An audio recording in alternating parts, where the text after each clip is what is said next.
కోటి తేజ సూర్య కాంతుల కంటే ప్రకాశవంతమైన దేవుని యొక్క సన్నిధి.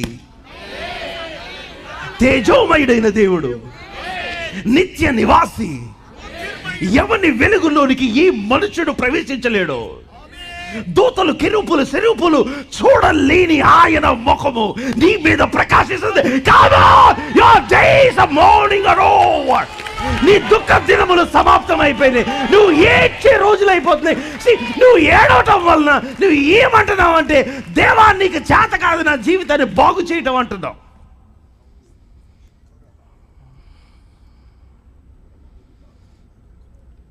ఎవరు సమీపించలేని తేజస్సులో నివసిస్తున్న అమరుడైన దేవుని యొక్క ముఖకాంతి.